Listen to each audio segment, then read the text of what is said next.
Dave, if I asked you, who is the biggest star on local Chicago television today, who would you say No, it is? it'd be without question Tom Skilling. You know, as it turns out, You had a chance to talk. I to had a Tom chance to talk with him. You weren't here for this. This is interview. another one of those that you're like, I'll handle it.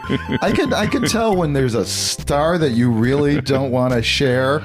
And Yeah. Tom Skilling. Now I have a Tom Skilling story. Can I share it real quick? Yeah, do it. So I was at WGN Studio. This is, I don't know, Few years ago. whatever, Yeah. 5-6 years ago, and I was introduced to. At that point I had never met Tom Skilling, Right. And I was introduced to him, and hi, Dave, and it was like, Dave can't talk. There's a microburst going on, and he was so excited, I think you could not have set up this interview any more perfectly. You'll hear, we get into some weather minutia, and you'll just hear the excitement in Tom's voice because it is time for Minutia Men's Celebrity Interview.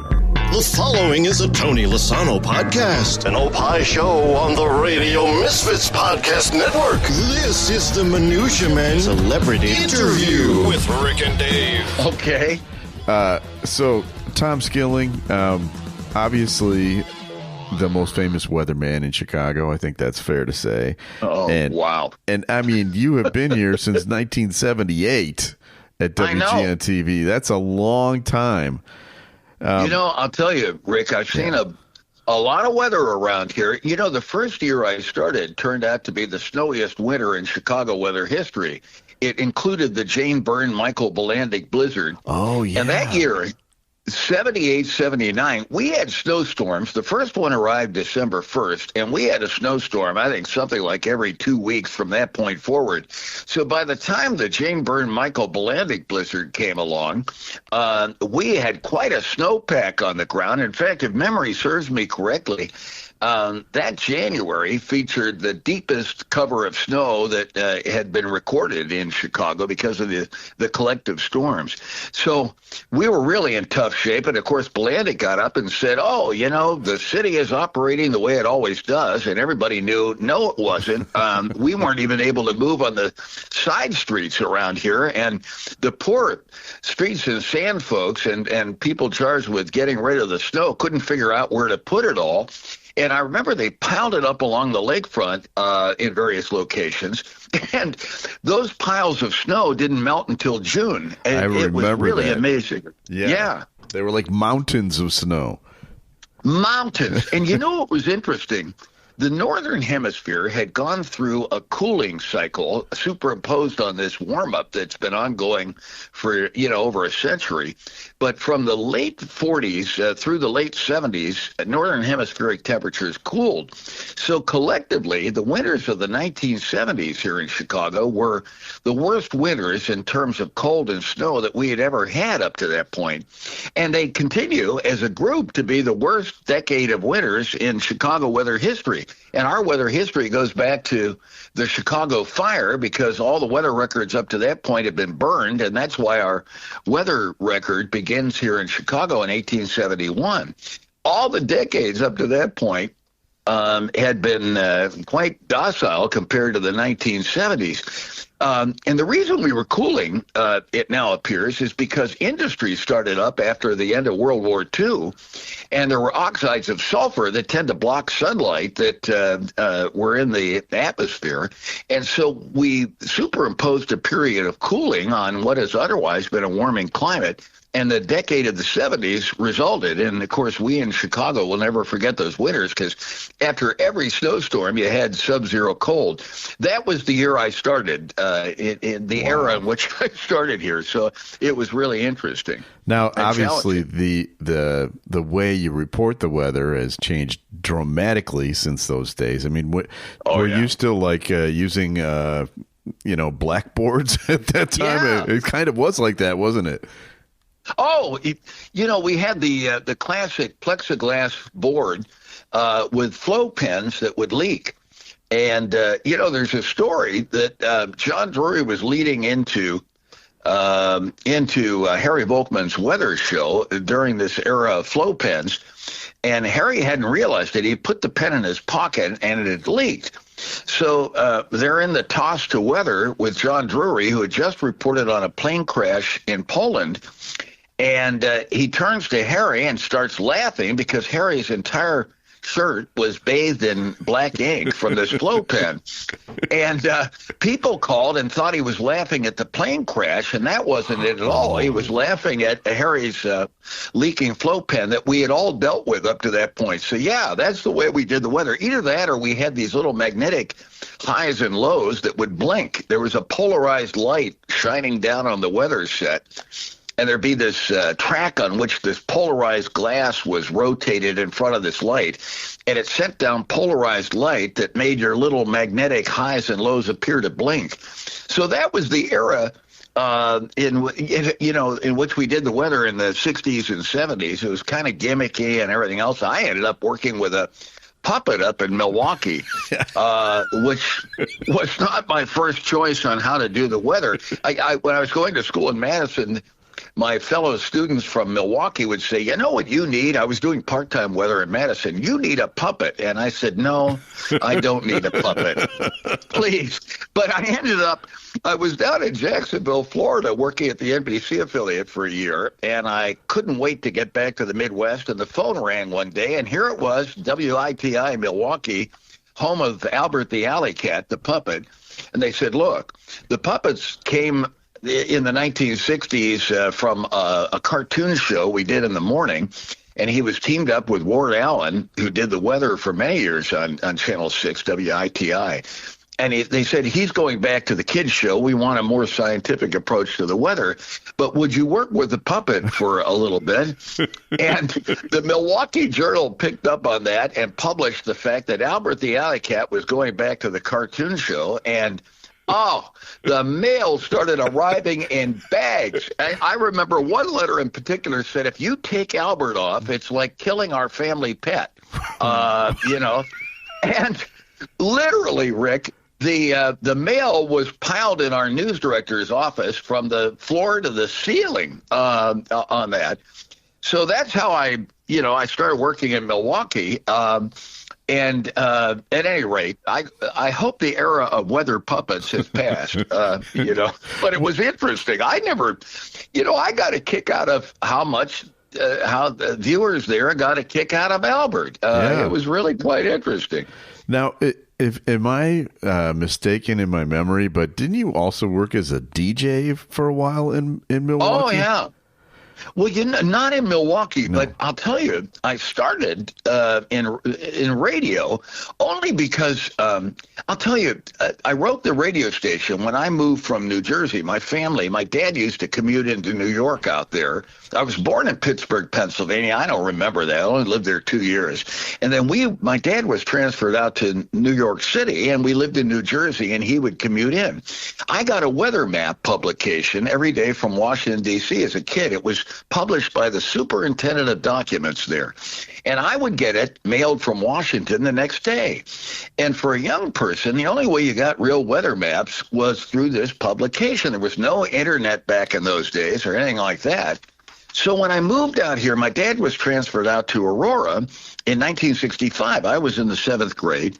And he was transferred out here by Henry Pratt Company, which was the scene of that terrible shooting a couple of years ago. But they sell huge industrial valves to power plants and water treatment facilities and so forth. And that's what my dad did as a mechanical engineer. So I got out here, and my weather map was arriving 4 days late from Washington, D.C. So I wrote a radio station and said, can you get me some weather maps? I thought a radio station could do anything. I'm told the letter was 8 pages. And I had the audacity to suggest to them that I'll do a better forecast for you out here in Aurora than you're getting from Chicago. Well, they thought the idea of a 14-year-old youngster on the air doing the weather was kind of intriguing. And we went, the program director from the station, I drove into Chicago to Woodlawn Avenue, the University of Chicago campus, which is where the then Weather Bureau had its forecast office. And they did the forecast for Indiana, Illinois, and Wisconsin. and as well as the Chicago area. And I'd get on the train and come in. I mean, while other kids my age were going to ball games, I was going into the Weather Bureau office. I thought that was fascinating. They had the radome within sight of the Museum of Science and Industry at the time. It later moved out to Marseilles and then its current position in Romeoville. But that was something. So that's how I got into broadcasting. I'd hang around the radio station on the weekends and cut the grass and wash the windows. And they had a lot of phone company guys there because they had radio telephone operators licenses that allowed them to, run the transmitters. And so I went in and took my third-class radio telephone operator's license. And my intention of hanging around the radio station was, to do the weather.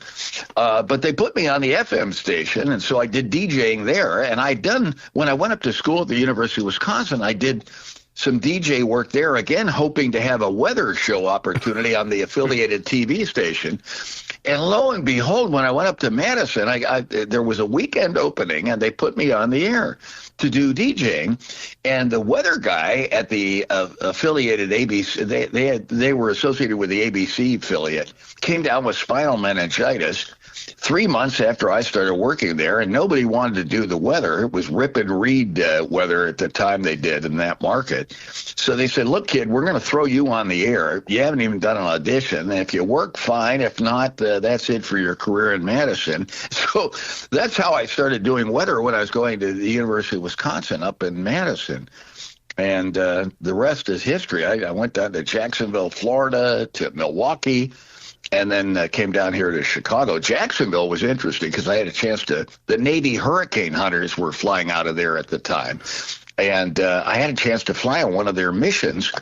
And I subsequently had a chance to fly with the Air Force out of Biloxi, Mississippi, which is where a lot of the recon flights that the Air Force Reserve runs come out of. So it's been an interesting career. Wow. Rick, so you've always been like this since you were very, very young. Oh, yeah. My parents couldn't figure me out. They couldn't figure out where in the heck this weather is. And I don't know. I had a psychic tell me one time that I was a ship captain in a previous life. Well, I don't know whether I believe that or not, but it's as good an explanation as I could come up with on where this weather thing came from, because nobody in the family had worked in meteorology. But Rick, it's been a passion of mine, and I'll tell you, I turned 72 this month as I approach my day-to-day retirement from day-to-day activities. And I'm telling you, I've never been more interested in the weather than I am today. I've had a front row seat to a science that has undergone revolutionary change. And a lot of it originated from Madison, which is the birthplace of satellite meteorology, the University of Wisconsin-Madison. And I sat in classrooms and watched as a student up there in the early 70s these animations in real time of landfalling hurricanes or of thunderstorm complexes developing here in the Midwest. And we had never seen anything like that before. And all I could think is, wow, if you could bring this to television, how interesting a tool this would be in communicating the weather. And, of course, it has become that. And now we get it on our handheld devices, and we take this for granted. But the development of the weather satellite as a tool in analyzing our global weather enabled us for the first time to peer down on the 70% of the planet that's ocean and therefore poorly observed, and derive data that we can then feed into our computer models, and it makes computer modeling possible. So it's been an interesting half century in meteorology and more in which to do what I do. So looking back now on, I got my two biggest questions. I know you have this incredible career in Chicago.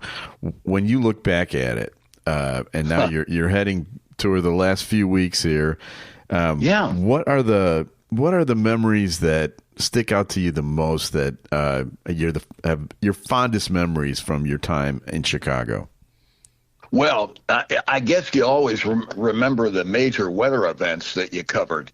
You mentioned one of them, the blizzards and snowstorms of the 1970s. I remember the first 26 below zero temperature in January 1982, where it was so cold that literally the buildings were creaking and none of our cars started out in the parking lot. And at the time, the wisdom, the climatologist told us this was a once in 300-year event, and we did it the following weekend again. And then in 85, we went down to 27 below zero, our coldest temperatures ever. Then we had a series of snowstorms, I remember. And I remember this ice storm at the end of my work up in Milwaukee that at one point had 600,000 people without electricity. It rained 4 inches into a 27-degree atmosphere up there, and it coated everything with ice, brought trees crashing down, power lines coming down. At one point, the state had to rush generators out to dairy farms because the electric milking equipment went down with the power failure, and they had to get some electricity to the farmers there. But here in Chicago, I remember the 1995 heat wave. To this day, the deadliest natural disaster in Chicago weather history. Up to that point, heat had been considered an inconvenience.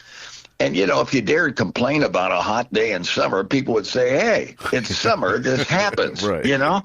But we didn't realize it killed people. And one of the fellows I worked with when we were doing the Tribune page, we brought 40 amazingly talented meteorologists under our roof as we produced the Chicago Tribune weather page. And one of them was Paul Daly, who I'd called when I realized we had a chance to do the Tribune weather page. And I said, Paul, you interview more meteorologists than I do. Do you see anybody who would look promising? We can't get somebody fresh out of school. This is the Chicago Tribune, and we've got to get some really competent people. And Paul said to me, look, there are 4 of us ready to retire. I'll be over tomorrow. And that put together the group with whom I worked, and that was fascinating. Paul Daly, Steve Kahn, Richard Koneman, Paul Merslock, Dennis Haller, who had worked on forecasting the weather for the space shuttles when he was with NASA, and he went on to the National Meteorological Center and then came out here to the Chicago Forecast Office and joined our staff. We had another fellow who was one of the best winter snow forecasters in the business, Al Morrison, who, before he joined us, died suddenly in his late 50s. He was in wonderful shape, we thought, but he played basketball Tuesday nights and was driving home from one of these basketball games and killed over at the wheel. And he never joined us. But I talked to Al over the decades. He had worked up in the Milwaukee office when I was up there and then came down to Chicago, as had Richard Koneman, who had spent 10 years putting the entire Chicago climatological database on computer. And I remember he would do the most interesting presentations at our American Meteorological Society chapter meetings. And he was the one who, for instance, examined the winter of the 1970s, the winters of the 70s, and first concluded, that those were the worst winters in our history around here. So this is the kind of talent I brought in, was able to bring in, thanks to WGN, to work with us, and we had a ball producing that weather page. And Paul Daly was called in. The Daley administration was surprised by all the deaths. I could remember a soundbite with Mayor Daley, and they said, Mayor Daley, they called me from the desk on a Saturday and said, have you heard what's happening with this heat in the area? They've had so many fatalities that the coroner's office has had to bring refrigerated semis, trucks in to handle the bodies that were pouring in. We didn't realize how deadly heat was. We knew it was an inconvenience, but it became clear to us that it was killing people. And Paul Daly, worked with John Wilhelm, who was the city health commissioner, and together they started poring over all the morbidity and mortality stats and looking at the meteorological conditions at which people started to die and quantifying those. And of course, the city, after that, came up with a plan to open cooling centers. God only knows how many lives have been saved by that effort. And Paul Daly was instrumental in making that happen. And he was, he came in with the whole group that worked with me on our weather page. And so it's amazing. We did 38 years of tornado seminars for the public out at Fermilab. They have a beautiful facility there and opened it up to us as a venue for doing these tornado programs. And we literally invited the who's who of the tornado and severe weather research community and forecast community through those sessions that were incredibly attended. And we would pack that auditorium. There were so many people that visited with us on our tornado seminars each spring out at Fermilab that they literally would closed-circuit televise the program into adjacent lecture rooms because we couldn't accommodate everybody in the auditorium. And that was amazing. Yeah. So I'll tell you, there are lots of things like that. And I remember, gosh, the Plainfield tornado, the day that happened, I remember as a kid witnessing the April 21st, 1967 tornado outbreak. That produced the Oak Lawn tornado and the Belvedere tornado. And we did a 50-year retrospective visit to Belvedere and talked to now grown men who were just kids getting out of that school bus that was let out of school as that tornado came in. And the bus driver told them, get out of here and run to the field and lay down. And we talked to the survivors who went through that. One of the young people told me a story. He said, I was on that bus, and the bus driver told us, get out of here and run out to the field and lay down in a ditch. And he said there was a little girl who was a classmate of his who was frightened. And he said, I took her in my arms, and I said, don't be frightened. And the two of us ran off. He said he was knocked out by all the debris that flowed. I think there were 28 young people killed in that cornfield by that storm. And he said, when I awakened, he said, I'd been knocked unconscious. She was dead in his arms. Oh, my God. And he said, I can't even. He said, no, they didn't call in psychologists to help us deal with that. We had to figure out how to deal with that ourselves. Right. And he said, it forever changed the way I looked at storms coming into the area. Wow. So I'll tell you, yeah, there have been amazing moments like that through this career that I'll never forget. And now that it's coming to an end, you're getting all these tributes. Yeah. What is the most meaningful one that you've gotten so far? I mean, I've seen a bunch of them. I saw even the Wiener Circle put your name up there. Yeah. And Bill Murray did a tribute to you when you were doing the ground. I mean, what are some of the things that have meant the most to you? Oh, Rick, there have been so many of them that I never expected this kind of outpouring. Never. This is amazing. And the station has put these pieces together. I can't even pick a single one. I'm just moved to the core of my being by the outpouring. I've always kind of thought the weather person. I remember John Coleman years ago said that Chicago is Broadway for weathermen. And I thought, that's an interesting way to put it.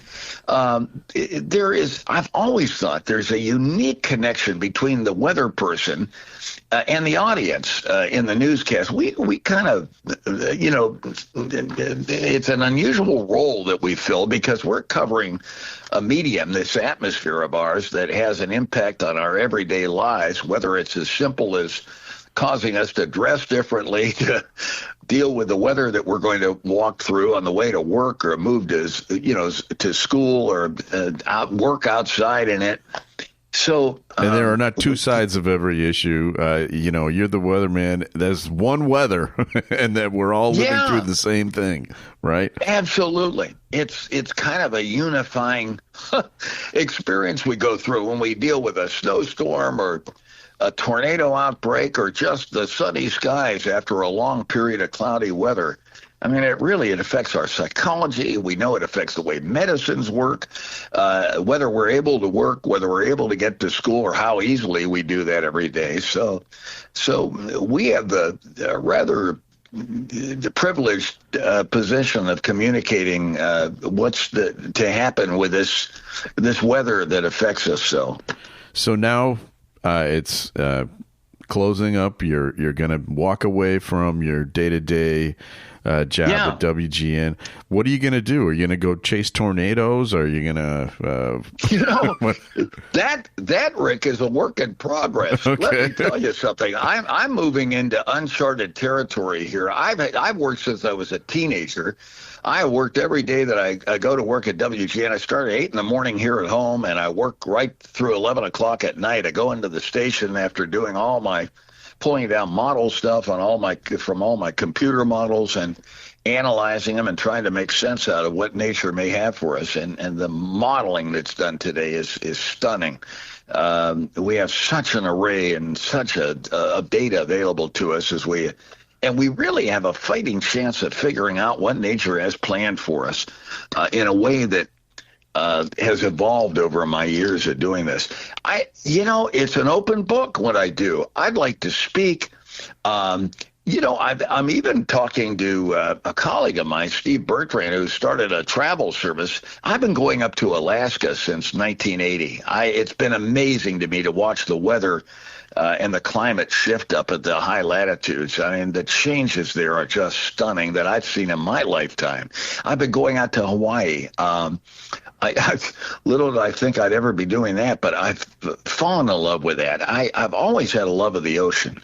I just think that we human beings are uniquely related to these oceans from which life sprung we came out of the primordial oceans. Well, and you in particular, in a previous life, were a sailor, right? So I mean, well, that's what the psychics tell me. Yeah, so if that's true, I really have a close relationship with it. But I remember as a kid growing up in New Jersey, what you did in the summers, you went down to the ocean, and I remember watching the waves crash, and there was always something. I don't know, divine about that. I thought, these waves have crashed on these shores since the beginning of time and before any of us came to life, and they will continue to crash long after all of us return to the soil as dust. Yeah. And there's just something kind of profound about that. But I love the feel of it, watching the waves come in. I live on the shores of Lake Michigan here in Chicago on the north side of the city, and I have all 45 years I've worked here. I love the water, and to watch it interact with the atmosphere is absolutely fascinating to me, and I think always will be. So I'll enjoy. I'm not leaving Chicago. I'll divide my time between. I may have a chance to go up to Alaska. I have a little place out there with my roommate south of Anchorage. I may finally get a chance to spend a little time up there and maybe introduce people to the area there. That Alaska is just a gem in our crown, our national crown here. You wonder what the Tsar was thinking when he sold it to us. It really is amazing. And it's an amazing place to watch the atmosphere interact with the terrain and the ocean up there and the bitterly cold interior of the state. And Hawaii's the same way. We've all heard about that tragedy at Lahaina where the fire spread in the strong winds that blow out there. I mean, what a tragedy. People lost everything they worked for. And there's not a person I talk to in Hawaii that doesn't have some connection with the relatives or the effort to try and help folks in the wake of that disaster. So, Rick, I'll travel a little bit, but I'm going to continue to live here in Chicago and divide my time between Alaska and Hawaii, and I hope to continue speaking on climate change and the weather, and perhaps take people up there. So the stations come to me and suggested maybe I could continue putting in some appearances on severe weather coverage and doing some special reports over the years. So we're exploring that. Okay. Well, that's good to yeah, hear. I'm not going to die. There's a funereal quality. Everybody says, "Oh, you're leaving now," and I think, my God, they're not putting me in a box and 6 feet under quite yet. Maybe they will one of these days, but I hope it'll be later rather than sooner. That they do that. Well, thank you very much for spending time with me. I appreciate it. Oh, Rick, how nice to talk to you. I'm sorry to be so long-winded. I love it. I love it. You are like the most authentic person I've ever talked to. I mean, you are who you appear to be. You are. Yeah, Rick, what you see is what you get. I'll tell you, and it's been an absolute privilege to do what I've done where I've done it at one of the great television stations in the world. And so it's been fun talking to you, Rick. Thanks for your interest in this. All right. Thank you. Thank you, Tom. You take care, and happy Friday, Rick. Have a great weekend. You too. Bye-bye. Thanks a lot. Take care. Bye-bye. Tom Skilling. Here's my love advice. Okay. Valentine. Yeah. Find someone that loves you as much as Tom Skilling loves the weather, and you will always be happy. That is totally the truth right there. I enjoy doing this podcast. Yeah. I do not have the passion for this podcast like Tom Skilling has. But you gotta love him. And Chicago television is not going to be the same. He made a ton of money for that television station. He did. And if you live in Chicago, you know that the WGN newscasts are, an hour long, and about 37 minutes of it is Tom Skilling. Right. So it's a big loss. Right. The Murders is just it's just to set up Tom's weather, basically. Yes. So thank you, Tom Skilling, for being on the show. Thank you to our executive producer, Tony Lasana, with Opie Shows. Opie is hippo backwards. We need to thank Ed Silla from the Radio Misfits Podcast Network. Great Talk Radio isn't dead. It just moved to a better place. RadioMisfits.com. And we'll be back again soon with another episode of Minutia Men Celebrity Interview.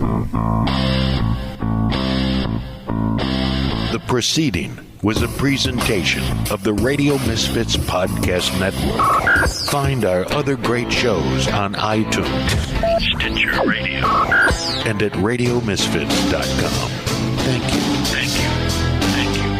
This has been a presentation of Opie Productions. Tony, can you shut up? I had a psychic tell me one time that I was a ship captain in a previous life.